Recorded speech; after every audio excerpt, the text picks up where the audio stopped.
Would it be incredibly unethical to buy night vision optics and play at night between the hours of 11 p.m. and 2 a.m. regularly with high-quality night vision optics?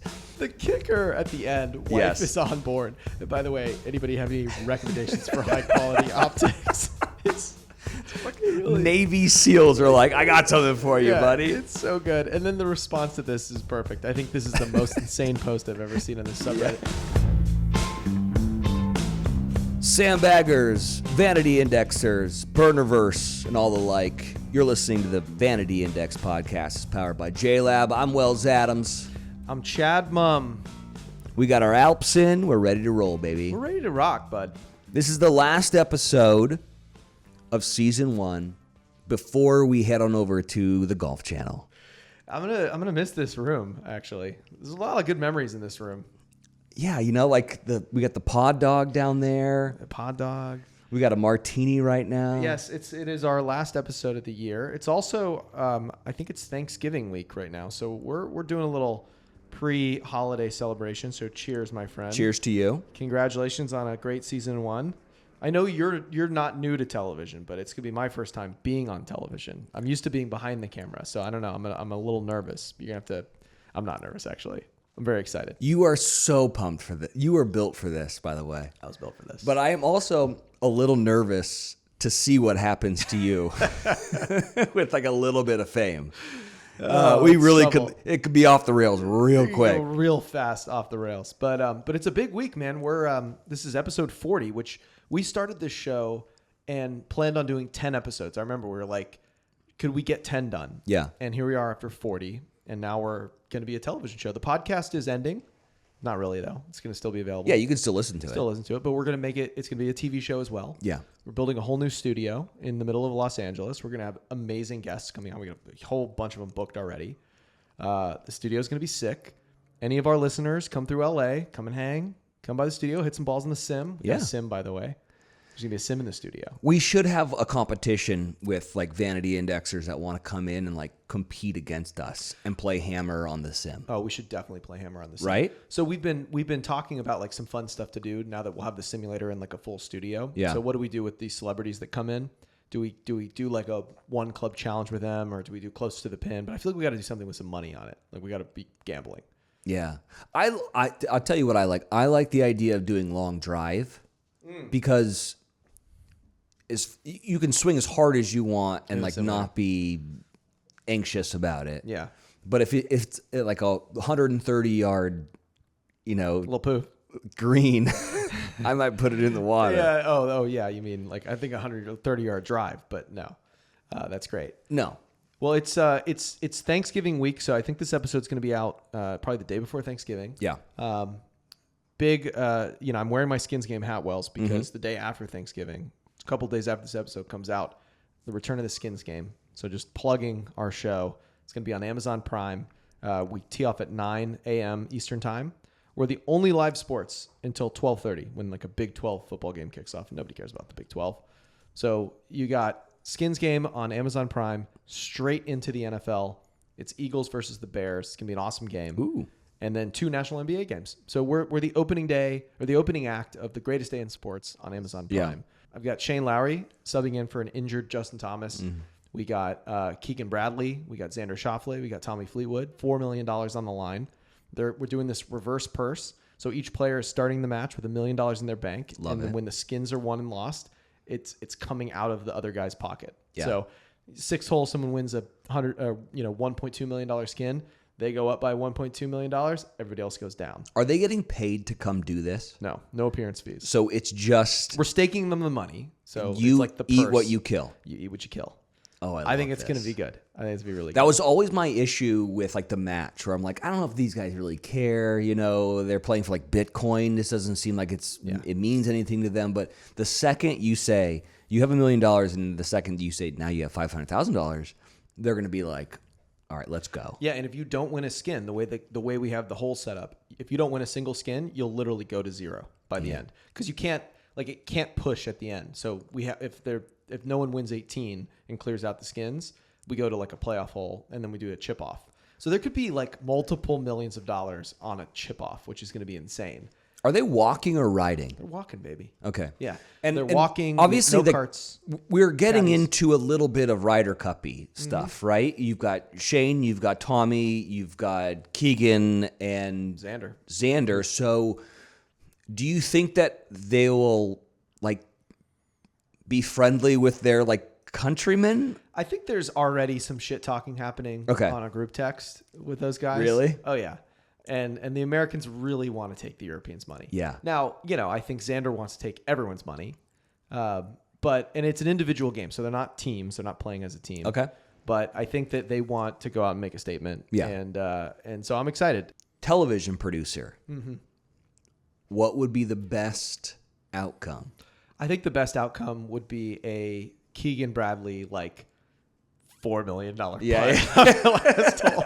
Yeah. Like a hole out, like they've carried every skin, and it's like he holes out for eagle to win $4 million and wipe them all to zero. I think would be pretty elite. Or if somehow like the Americans can get somehow like the guys down to zero or close to zero, and then they win the 18th hole that wipes out the Euros back to nothing. I think would be pretty funny and great as a TV show. But we'll see. I mean, I just want them to play seriously, and I think that they will with this format. I want the golf to be competitive, and I want Colt in there chopping up with the boys. So, well, I'm really excited. I feel like we have been away from really fun golf on TV for a little bit, and I'm glad this is coming back. I love the idea that this is their money to lose, It's going to be so much fun, and it also is positioned perfectly for a day of which you can just sit back, hungover. Yep. You are so fat. Yep. You just sit there and you watch the Skins game and you watch some football. It's going to be so much fun. I have another thing I want to share on the podcast first that no one's heard yet. So we commissioned a theme song for the Skins game. Oh, my God. Give it to me.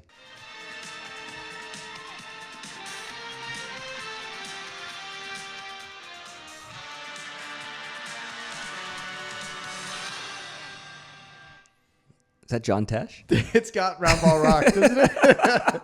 It's giving Round Ball Rock. I saw it while I was playing. Wells was Googling Round Ball Rock. I was like, who wrote Round Ball Rock?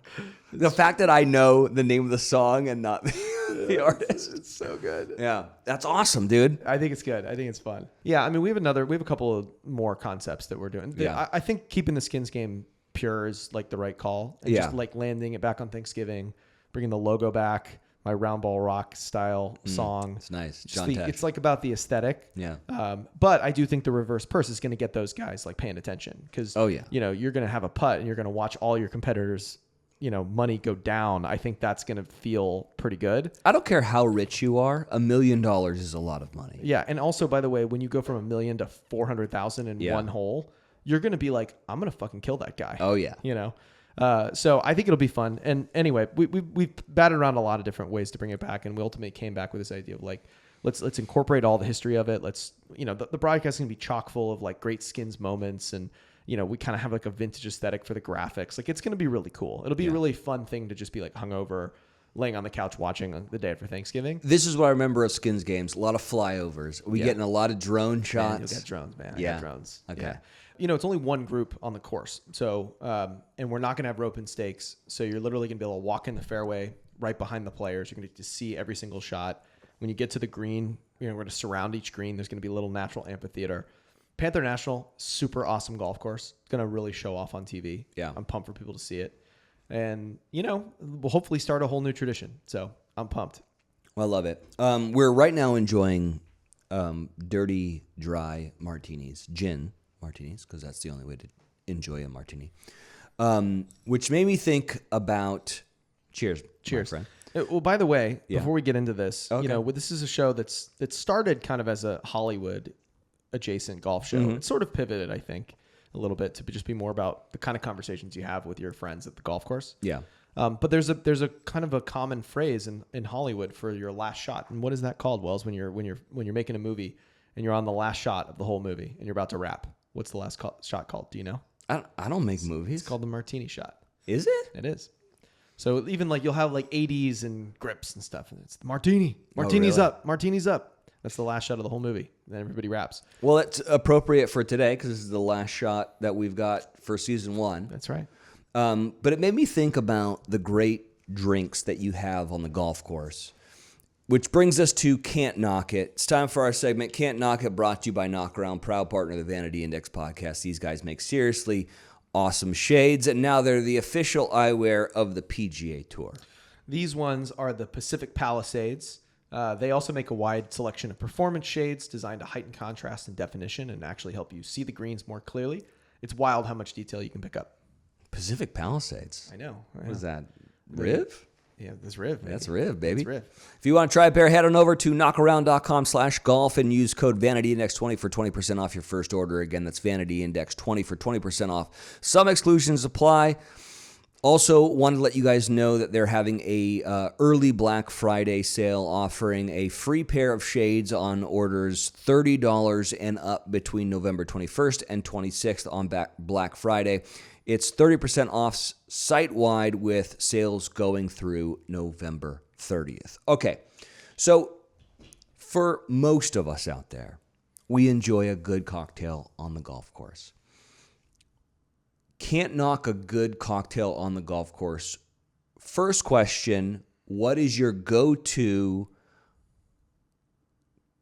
drink on the course? And then I want to hear what your routing is for drinks through the course. Do you understand what I'm saying? Yeah. Okay. All right. So we're gonna assume this is like a fun, casual round at the home club. Yes. And it's you're there to have a good time. Yeah. You're not trying to shoot a score. You're gonna wager some money. It's Saturday at 1 p.m. That's right. You're having a good time. Yeah. Okay. So I like the pre-round IPA. Okay. I'm kind of like a go to the bar, get a little. It doesn't matter how much you play golf. There's going to be some first few jitters. It just always happens. Yeah. And so I like a little base layer. And so, I'll sip on a little IPA as I go through my little pre-round warm up, which, as we've talked about, is mostly just me socializing with people. Yeah. But then by the time about halfway done, I've got the peg in the ground and we're off on the box. And that'll typically kind of get me nice and leveled out for, the first 5 or 6 holes until we have a little pit stop at the shack, which is our halfway house. I don't like drinking like proper booze on the course because it could just get you sideways. Yeah. I do like but it could also fix some things. It can fix some things. I like to stick with beer. Usually I'll go like IPA and then I'll go to like a Corona and just go Corona Lime, if I'm drinking through the rest of the round. I think with the exception of being like at a few of these like resort courses or and then, I don't know if I'm like traveling, then I might have a transfusion. I think a transfusion on the golf course is pretty elite. And then, try to balance things out again. You've got to watch it because you can get over your skis real quick, pretty fast. Yeah. What I definitely won't do, I'll tell you, is take shots. Did that today Because that has happened to me before. Yeah. And actually the person you were playing with today, Frankie Delgado. Yeah, he was the one who did it to me today. Did you pull the tequila out? Twice, and he was like, Can't do that. Twice he pulled it out on us. Oh, I'm getting like the shivers just thinking about it. Oh my God. Brutal. I know. No, but I like a if I'm gonna ask for a cocktail on the course, I think it's hard to beat a transfusion. It gets watered down too. If you got a lot of ice in it, that gets even better. My favorite story, speaking of this is our recap episode, but talking about Richard Kind. One time I played with him, it was like Friday morning, and he showed up on the first tee. And he had a half full bottle of red wine, and we were walking, so it was not even in a cart. Oh, okay. And he had just had it at dinner the night before and didn't want to like throw it out, so he put it in his locker. So he's just an open bottle of like Prisoner, just like walking down the first fairway, and he was like had a cup too because he's like, I can't drink straight out of the bottle. Yeah. Like, what am I, a Lush? And I'm like, you're the one holding a half bottle of, a Napa blend. Yeah. It was amazing. So, oh man, Richard Kind's the best. the best. What about you, Wells? Okay, so I'm going to tell you what I did today. All right, let's hear it. And I'm going to say that I don't think that this is the way to go, but this is what happened to me today. Got to the club. My guest, who is my brother, he already had a cocktail. And I knew he had a cocktail because the locker room attendant was like, "You playing with your brother today?" And I was like, "God damn, he's already been through here." So I get to the I get to the driving range, and he's got a drink, and I was like, "What are you drinking on?" He goes, "Oh, I'm having a transfusion." I was like, "Man, it is early. All right, here we go. Game on. This is what's happening." Yep. So we warm up, and I'm like, "Well, I want to have a transfusion." So then I went and got a transfusion, got him a transfusion. We teamed up with Austin Mills and Frankie Delgado. Maybe I'll cut their out. I'm not really sure. Anyways, we teamed up with them. We go out. By the time we get to 4, I'm like, what does everyone need? What are we doing here? Transfusion. Everyone got transfused. I was like, oh, God, okay, here we go. Here we go. We're into one, right? So that's on 4. So then we get back to 8, and that's when Frankie goes, we should take shots. And I was like, oh, no. Okay. So we take shots. I went to beer. I switched to guns. Yeah. Went to beer. But mind you, I'm 1 over at this point. I'm playing out of my mind. We finished 9. So then for our club, we circled back through the clubhouse.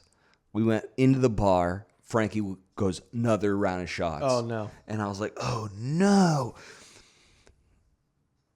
Ended up bogeying 9, so I shot 2 over. So then we get to 10 after a shot. I'm off kilter. Uh-oh. Real bad first shot into whatever it is, 14 fairway, you know? Snap hook left. Snap hook left. Get back to 15. He wants to take another shot, and I said, Frankie, we have to stop. This is crazy. All right, let's just get beers or whatnot. So anyways, that's my that's my cautionary tale of like, don't do that. Yeah. This is what I think the play is. I think it is a Corona on number 1. Mm-hmm. Get to 3 or 4 or whatever, and if you can get another drink, maybe another beer after that. At the turn, you can get yourself a mixed drink if you're not playing well. If you're not playing well, a mixed drink can really turn things around. Definitely. And then one more beer around 15 or 16, and then head on in. Yep. I like that play. So I think it's 3 beers and maybe 1 mixed drink. I think is the if right you're not call. playing well. Coming off a bogey on 9. Yeah. So maybe time for a little reset. Anyways, but Frankie Delgado got me. Yeah. So transfusion's your drink on the course too. Yeah. What's your favorite golf course drink? Put aside like playing golf, because I mean, there's a lot of people who, don't drink on the golf course. Not anybody we know, but Nerds. Yeah, nerds. But there's also like a long tradition of great cocktails at clubs, and so you've played a lot of great places. Like, what's your favorite cocktail?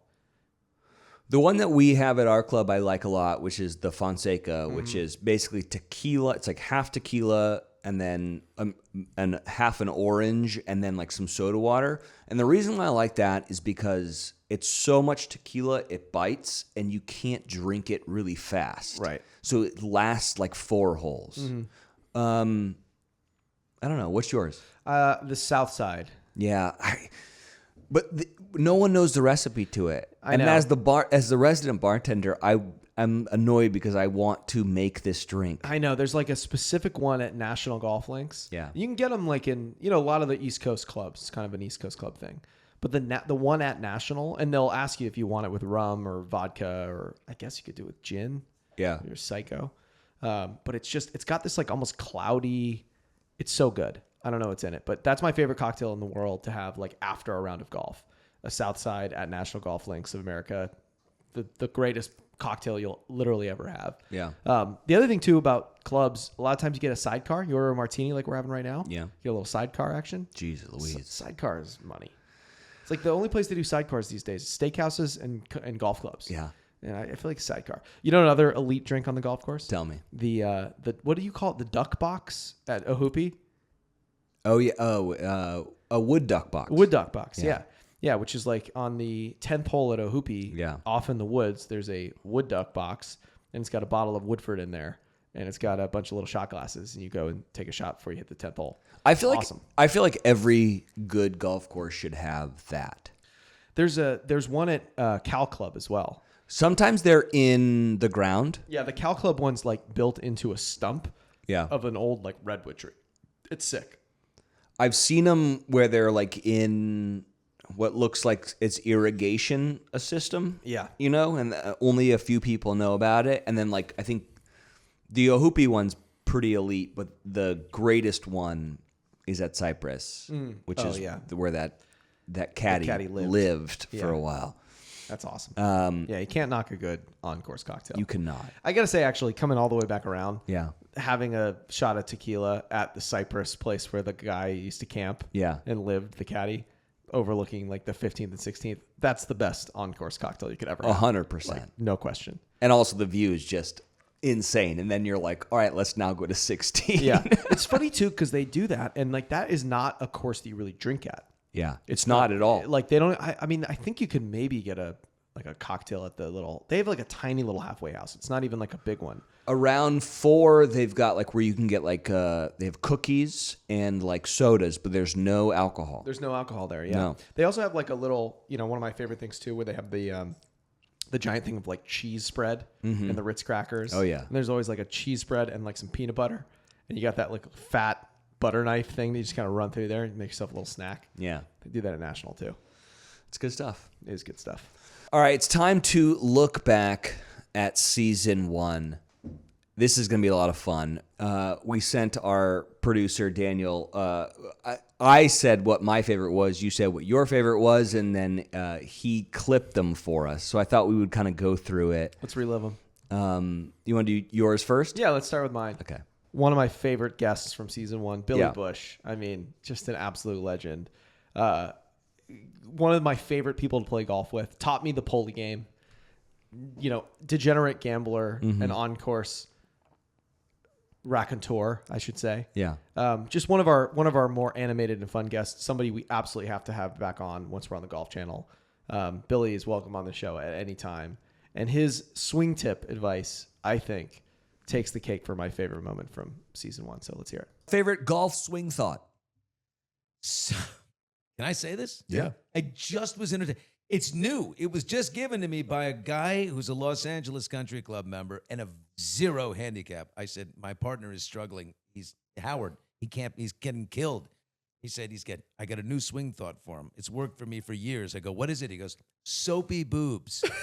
I said, what do you mean? He said, soaped up in the shower. Like you can hear in the glass and the whole thing. I'm like very 80s. And I'm like, okay, I'll try it. Hey, Howard, I want you to think about soapy boobs as you hit this. And he's like, that works. So apparently it's a red hot thing. So I gotta use that. Next time I'm struggling, I'm gonna try it. Yeah, we'll give it a try. I thought at least it was like on the backswing soapy and then boobs on the way through. Maybe that's it. Yeah. Soapy. Boobs. Down the center. Oh, man. Billy Bush, one of a kind. One of a kind. That was great. That was awesome. That was like one of our first episodes. I know. That's so funny. All right, we were so young back then. I know. God, we were different people then. All right, so I don't know if I got the assignment wrong here. This, I thought, okay, so as the person who edits this show, when this happened, I remember thinking, this is so funny, but I'm going to have to edit this out of the show, and that's going to bum me out. And we didn't edit it out, actually. It stayed in. But this is Richard Kind, who I think is the funniest person on the face of this earth, telling a fantastic joke. This is filthy. I'm not kidding. Oh, you're going to get a lot of listeners on this one. All right, let's hear it. This is 2 gay guys are taking the red eye at night. Uh-huh. Okay? And one of them turns to the other, and he goes, come on, let's fuck. He goes, I'm not going to fuck now. Are you kidding? We're on an airplane. He goes, please. Everybody's sleeping. The lights are off. He goes, no. People look. He goes, here, watch. Listen to this. Here. Hey, anybody got a pencil? Nothing. He goes, no. You didn't scream loud enough. He goes, all right, I'll try it again. Hey, anybody got a pencil? Nothing. So he goes, all right, let's fuck. So they fuck. And then when they're finished, they go to sleep. Next morning, they're coming in for the landing, and the stewardess is walking up the aisle, and she sees a guy about 2 rows back. and the guy has mucus coming down his nose, his eyes are red, there's a little bit of throw up on his tie, he's shivering. And the stewardess goes, Sir, what's the matter? He goes, well, last night I think I got a little sick. She goes, well, why didn't you ask for any help? He goes, are you kidding? Some guy needed a pencil. He got fucked up the ass. That's a showstopper. It's so inappropriate and so wonderful. But here's the thing. Here's what I love about that story is that Rich started it by saying, this is Andrew Santino's joke. Yeah. And we haven't had Santino on. And he's a close friend of both of ours. And he's going to be coming on season 2, 100%. Definitely. And so the way that Rich Kine presents it is that Santino says you have to do it in a British accent. And Rich just can do his like New Jersey accent, right? I now want to hear the joke through Santino doing the British accent. Oh, yeah. And I'm so excited for that for season 2. We definitely have to have him do that. Although that will 100% result in an FCC violation on cable, but that's fine. I don't know. Things are different these days. You're right. It's true. I did text the Golf Channel, the head of Golf Channel, when we did the announcement, and I was like, just get ready for nonstop FCC violations. Yeah. Us, What did they say to that? He's like, bring it on, baby. Yeah. But it's like, you got like the morning, morning drive on there. You got Golf Central. Yeah. You got Gary Williams, who's our now cable neighbor. Gary Williams in the 5 Club show. 5 Clubs, yeah. You're just like all respectable golf analysis. And then there's us. And then there's just us idiots. You got Jimmy Roberts next to us. I know. Talking with like a bunch of people about golf business. And then us 2 assholes talking about drinking and gambling. So it's going to be great. We may not last long on Golf Channel, but we're going to give it our best shot. We have 40 episodes, I think. 41, today. actually. 41. Okay, perfect. Yeah. I saw this come through Nuclear Golf. Which do you follow Nuclear Golf? Of course. They're great, right? And it was hashtag discussion: golfers who've broken 80. What's one tip you'd give your fellow golfer? And you're a +2 at this point. What do you think it is? I mean, it's so interesting because to break 80, I think people would say it's your short game. Yeah. But I really think it's about like double avoidance. Yeah. I think like playing your game to avoid a big number, a big blow up hole, taking a bogey when it could have been a triple, that is going to be the thing that improves your scores the most. And if you're playing that, and I don't even want to say playing conservatively, because it's really about managing your game and managing your misses to avoid any sort of huge number. So like if there's out of bounds, you're playing away from it. You're never even giving yourself a chance to be out of bounds, because that's just like a double and you're screwed. And then by playing more conservatively, you may trade some birdies for pars. You may trade some pars for bogeys, but you're gonna definitely trade doubles for bogeys, which is where that's for every double, right? Like you got to make 2 birdies to make it up. And most players who are just trying to break 80, they may be lucky to make 1 birdie in a round. And so the best thing you can do is just kind of manage your game and I think avoid a big number. And honestly, to me, having played this game for a long time, that's really off the tee more than it is anything else. Yeah. And if you have a good enough short game to be around 80, like where you're going to break 80 or you're getting close to it, it's you can always get better around the green and get up and down more often, but avoiding 3 putts and avoiding out of bounds shots or lost balls or shots into hazards, to me is the number one best tip I ever got. And I think the ultimate key to breaking 80. What would you say? As a person who broke 80 today. I did. I played pretty well today. I know, I heard. I heard from Justin Timberlake, by the way. Yeah, well, he beat me. He did. Okay. So I think the big difference between people who like shoot in the 90s or shoot in the hundreds and then like us who are like, or for me, I'm like sub 80 is a good round for me. If I get sideways off the tee, I know I can still probably make par or bogey by taking my medicine. Mm-hmm. And what I see from a lot of people who can't break 80 is that they try to take too much on. Case in point today, we have a par 5 on number 2, and I snap hooked my drive like kind of into the woods on the left. And Frankie was like, watch, he'll still make par from there. And I was like, yeah, absolutely will. It's a par 5, so I have like shots to make up, right? And so then you can take 3 wood and try to like get as much as you possibly can. But I took 5 iron, got myself to a reasonable distance, hit a nice little snap hook to get around the tree that I was kind of behind, had 100 yards in, hit it to 3 feet. It was a gimme birdie. Mm-hmm. And I remember saying, remember you said that it was going to be he'll still make par? I made birdie, mm-hmm. right? But that was something that a lot of people don't do, is that they try to take too much. Yeah. And for me, especially when I get a little wayward off the tee, I agree with you. I think that if you can figure out your tee game, like life gets a lot easier. But if you are wayward off the tee, if you just punch out instead of trying to get there, you will make pars and bogeys much more than you make double bogeys. Yeah, I mean, doubles are score killers. Yeah. The last thing I would say is I think a lot of people who shoot in the 90s and in the 100s don't think about being short-sighted. And that's something that's helped my game a whole lot. If the pin's way on the left side of the green, you do not want to be on the left side of that hole. Yeah. You want to be on the right side. You want as much green to work with as possible. And one thing that I think caddies help you with, and so a lot of people that just play like cart golf and stuff, you don't have a caddy to be like, the miss is on the right, right? So like let's make sure we're on the right side no matter what. That'll shave so many strokes off your game. Yeah. If you can manage your miss to the fat part of the green or to not being short-sighted. And that's the other thing too, actually. There's a lot of good data on this around, the PGA Tour. And a lot of people, amateurs, will miss short if it's a front pin, which leaves them short-sighted, right?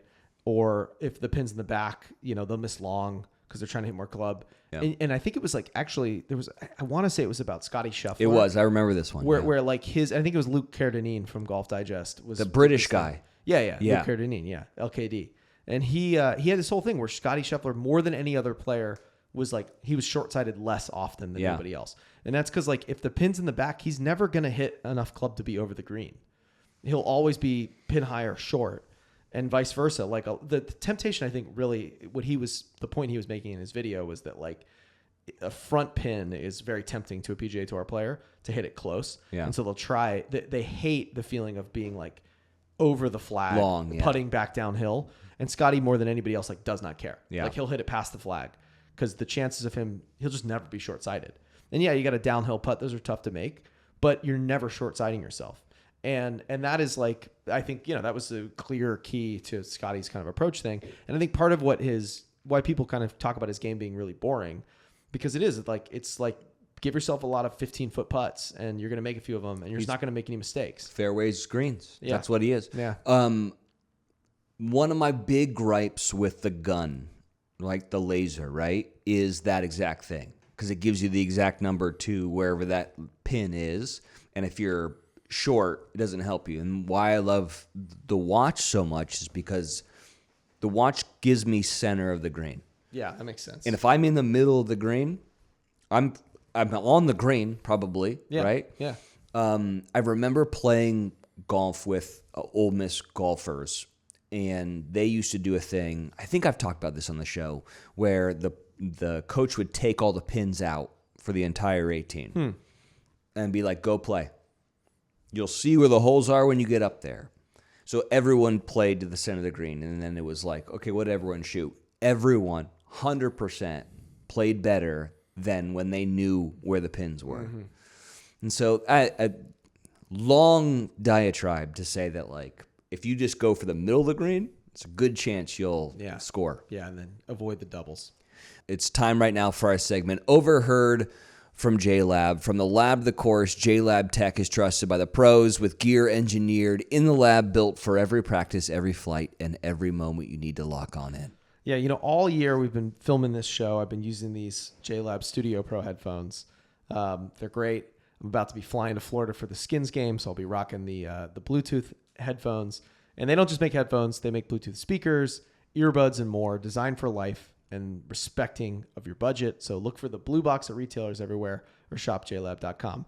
And I always give a little shout out to JLab, but I got to appreciate our sponsors who jumped into this podcast when it was just nothing, just a dream. Yeah. And so thank you to JLab for supporting the show from the very beginning, for taking a swing on us. And we love supporting you guys, and thank you for the support of the podcast.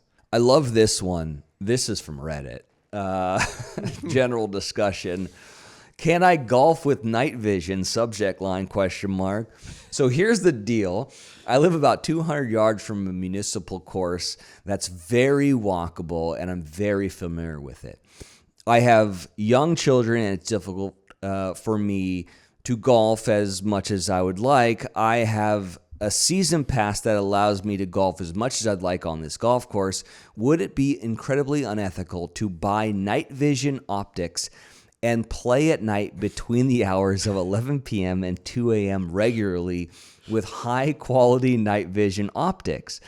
I'm in my 30s, a 10.4 handicap, and love walking the course, fixing my divots, and respecting my course. Also, if anyone has any recommendation on optics, I'd love to hear your thoughts. Wife is on board.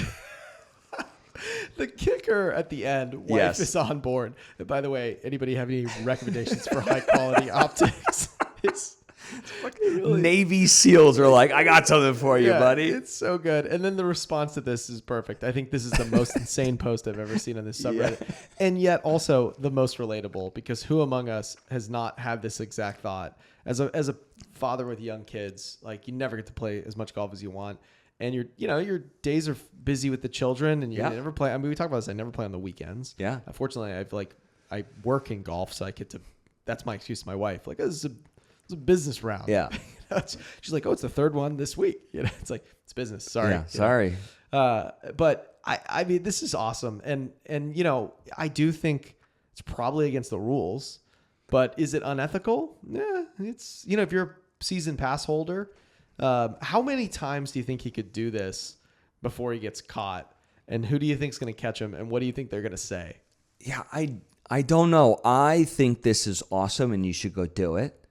And also, like, forgiveness is easier to get than permission. So, but here's my question: Can night vision optics see a ball? Because there's a good chance that, like, you'll hit a ball and you won't be able to see it, which is why I think that, like, glow ball is the answer to this guy's problem. Yeah, but the problem with the glow ball is people see you with the glow ball. Assuming he's 200 yards from a course, so that's like he's probably not the only house within 200 yards of this place. I mean, also I think it might be a giveaway when you hear like the smack of a driver. It's 1:30 a.m. and you see someone teeing off. I love this just for the pure sicko-ness of it.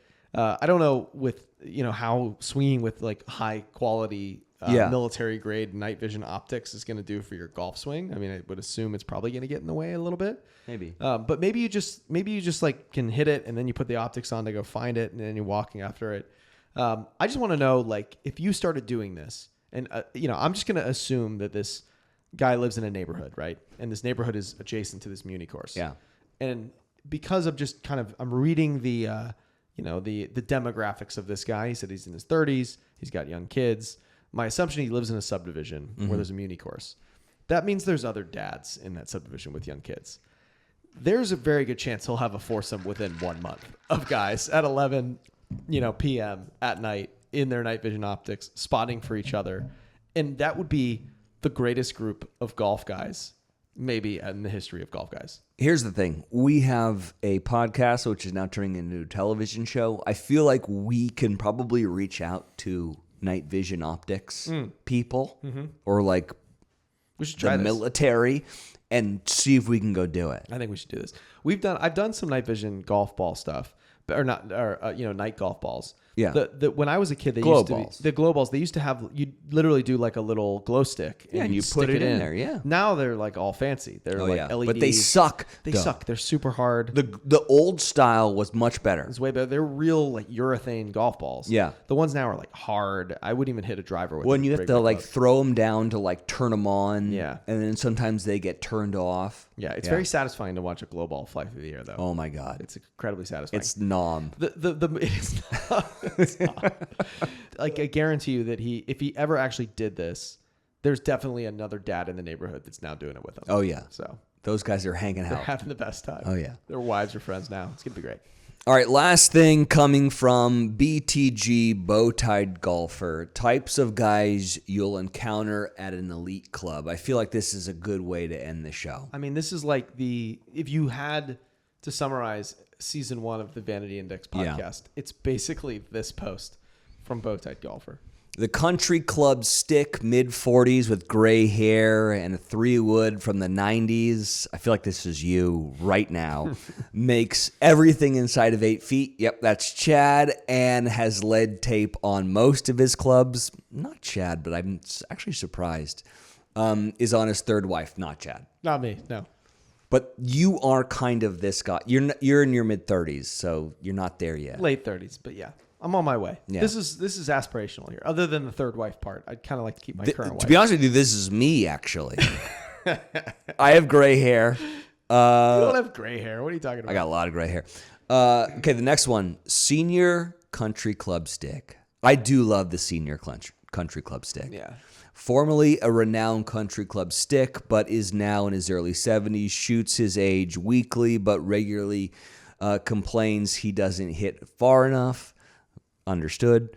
Refuses to move up to the forward tees. By the way, this is the guy you want as your partner 100%. in a net event. 'Cause, Yes. like I always say, the best partner is like a good putting 10, or someone who used to be an elite player but hasn't played a lot. Who has the game to like show up every once in a while and ham and egg with you. So if you're like around a Skratch player and you need a partner for any sort of net event, like a formerly low handicap player who's a good putter, who has a higher handicap, like a 6 to 10, perfect partner. Oh, yes. And that's this guy to a T. Trust fund guy. Works for his dad in beverage sales, quote unquote, but still has time for 150 rounds per week. Per year. 150 rounds per year. Wears strictly HB and PM. What is that? Holderness and Bourne and Peter Millar. Okay. You got to get on the burnerverse a little more. Dude, only owns socks with his club's logo. How do you feel about socks with the club's logo? We don't do that at our club. We don't. But we probably should. We should. We really should. I gotta make some calls there. I feel like that would be a good place to have a logo. Oh, for sure. The one I haven't seen that often. I guess. I mean, I'm sure it exists if it's Bow-Tied Golfer. The one I like is the dress shirt with the club logo on it. On the on the sleeve. On the sleeve, like where you would have your monogram if you were bougie type, but to have like the Marion logo. I do like that. Pretty good. Rules guy. His identity revolves around the rules of golf. Nobody really likes him, and nobody is sure how he got in the club. We all know this guy. We know a lot of these guys. Yeah. Yeah, you gotta play by the rules, but you can if that becomes your whole identity, you're no fun to play with. Yeah, be fun to be out there with. Right. Yeah, you gotta understand there's different types of golf that you can play. Yeah. The past president. I always like playing with the past president. Other members are. That's me trying to juice up the guys at Lakeside. Other members are on their best behavior when this guy walks in. He gets the best tables in the dining room, and the staff know all of his kids' names. Yeah. The past president swag is like a very specific swag. It's definitely, and actually, we haven't, I don't want to go on a whole tangent here, but we haven't talked a lot about like presidents of clubs. Yeah. And there's kind of 2 different flavors in this sort of. Talk to me about it. This is like the elite, whatever, call it like the T100 world. There's kind of 2 flavors. There's the benevolent dictator, which is like what you see at like Seminole or Augusta National. The chairman is the ultimate. Chairman's a perfect Your guy? example of this. Yeah. But at like our club and a lot of West Coast clubs, you're only president for like a year. A year, yeah. So you kind of roll in and roll out, and so that is kind of designed to like keep things the same. Because any president that comes in, you really only have a year to make changes. You don't really have absolute power. And so you can, any kind of good board can stall out like a bad president and kind of last through it. The problem that raises though is if your club has 400 members, there's not that many people who have enough time to be president. And you end up like cycling through. There's people who are way better at it than others. And you kind of want like the good ones to be able to stick around and manage the club. So, I've heard some people do it where they'll have like, you'll have a 1-year term, but you can get like voted back in. Yeah. And so the max you can do is like 3 years, which I feel like 3 years is the right number of years to actually like have an impact. And if you're good, you can stick around.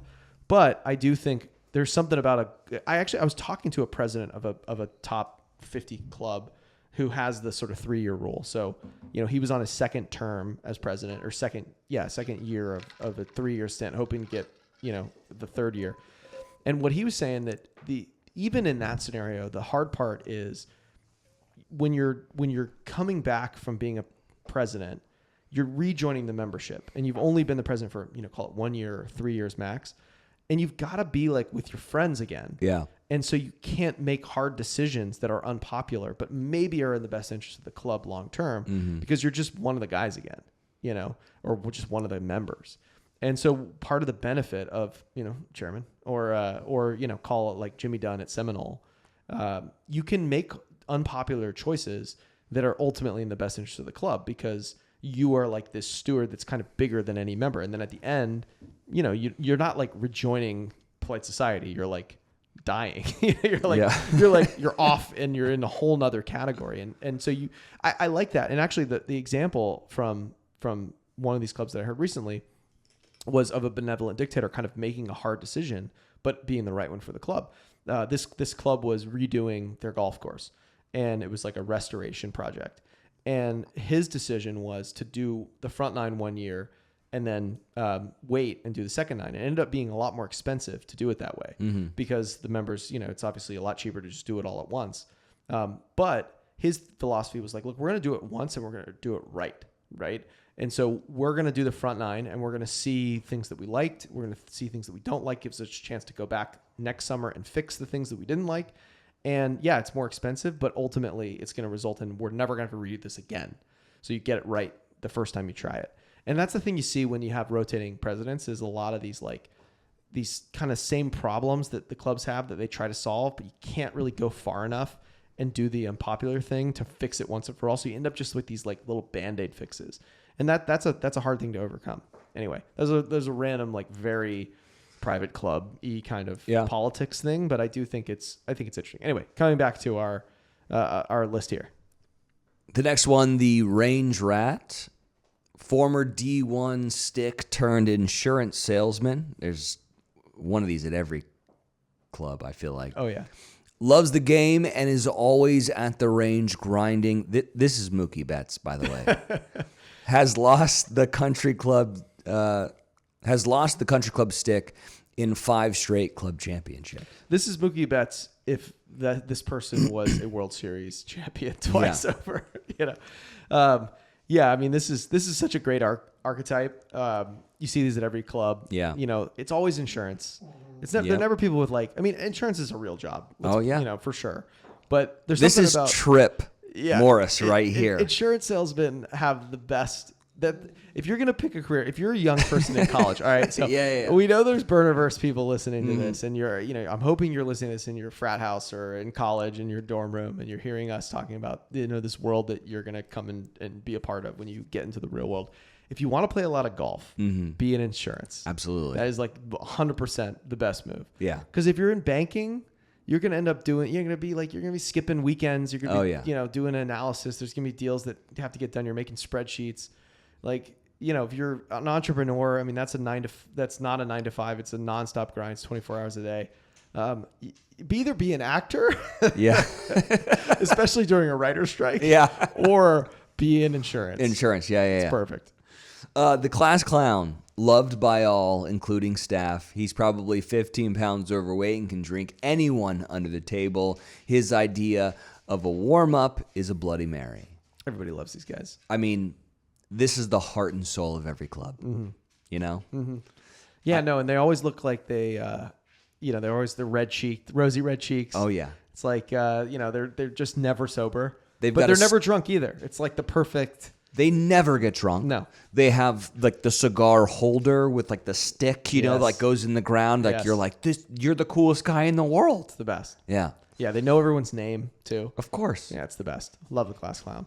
The clown is even too strong of a word. These are just like, this is everyone's friend. It's who you want to be around. And these are the kind of people, by the way, that get drinks named after them at private clubs. Absolutely. Well, like I said, it's not class clown. It's class heart and soul of a club. Yeah, for sure. Last- by the way, speaking of classes, we both have senioritis here. We've been talking about it. It's Yeah. the last episode of the year. It's Thanksgiving tomorrow. And so yeah, I like the class references. This is like this isn't the quarterback of the high school football team, but this is like everyone's favorite friend. After this, we're going to say what we think we are in this thing, okay? Good. All right, I'm excited for that. Last one, club historian, walking encyclopedia of largely useless golf information. He personally owns 2 full sets of Hickory clubs and can list club champions in chronological order. I don't know this guy. I don't think we have one of these at our club. I don't think so either. Yeah. Okay, so of all these, you have the country club stick, the senior country club stick, the trust fund guy, the rules guy, the past president, the range rat, the class clown, and the club historian. What do you think you are? I mean, I can tell you what I want to be, Wells, and that's the country club stick. Yeah. I think everything in my entire life is driving me to that outcome. Okay. I would love to be mid-40s with a full head of gray hair, and maybe the same through I have now, by the way. So or go back to the throwback, and this is who I want to be. I was telling you, there's my version of this is Gordon Sargent's dad. Yeah. Seth Sargent, who is Gordon Sargent, obviously, played at Vanderbilt, now on the PGA Tour. One of the first players to come through the PGA Tour's sort of college program, PGA Tour U, total awesome player. His dad is this to a T. Tall, handsome, visor wearing, perfect golf swing. His dad is everything I want to be in my life. If it's possible to have a man crush on somebody, it's not a PGA Tour player. It's a PGA Tour player's father. It's not Fred Ridley? Oh, well, the chairman's a whole other thing. We don't even use it. We could never even call him by his name. Yeah. It's the chairman. That's a whole different thing. By the way, the chairman's also a stick. All right, what are you? I think I'm too far gone from being the country club stick, so I'm vying for senior country club. I thought you were going to go class clown. No, I mean, I think I am that anyways, but I want to be the senior country club stick. I can see me losing distance and being frustrated. I can see that happening relatively soon, next maybe 15 years. But I also do want, I feel like I'm that guy that you were saying, I'm that partner that I'll make that putt. Yeah. I'll win us some money. I love that. All right, buddy. I think that maybe does it for us for season 1 of the Vanity Index podcast. I can't believe it. We've come so far. We've come so far. This is our last podcast in the studio. We talked about at the beginning. I'm going to miss it. This is our second studio, by the way. We used to be in a different room in your house. That's true, actually. That was the first couple episodes. Yeah. And then I moved it all over here, and now we're moving somewhere else. Painted, but now we're moving somewhere else. So, everybody who's listening to this, thank you for being our listeners. Yeah. This was a fun experiment that's now turned into a huge part of my life, at least, and I know yours too. I just didn't think this was going to be a thing. I'm so glad. And now it's a thing. It's a thing, and I love the conversations that we've gotten to have. Everybody who's slid into our DMs with ideas, thank you for that. We're coming back. We'll be back January 14th on the Golf Channel, and also on your podcast feed. So you can Apple Podcasts, Spotify, everywhere you listen to us now. We'll be back next year. Amazing lineup of guests. You can find us on the Golf Channel starting January 14th, 10 a.m. Eastern Time, 7 a.m. Pacific, every single Wednesday for 41 episodes. Yep. And if you're already listening to us on Spotify or Apple Podcasts, we'll still be there. But please follow us on over to the Golf Channel I think tomorrow we're having the Skins game. Yep. Just real quick, who's playing, what's happening, times, all that stuff. Yeah, so we're live 9 a.m. on Amazon Prime. It's Shane Lowry, Tommy Fleetwood, Keegan Bradley, and Xander Schauffele. $4 million reverse purse. Jesus. Skins game, Amazon Prime, baby. If you're not following us on social media, please do at Vanity Index Podcast on Instagram and Skratch on YouTube, on TikTok, and on X, which is also where you can find the entire episode in video form. For all of you sandbaggers, for all of you Vanity Indexers, and for everyone in the Burnerverse, signing off for Season 1. Happy holidays, baby. See you guys.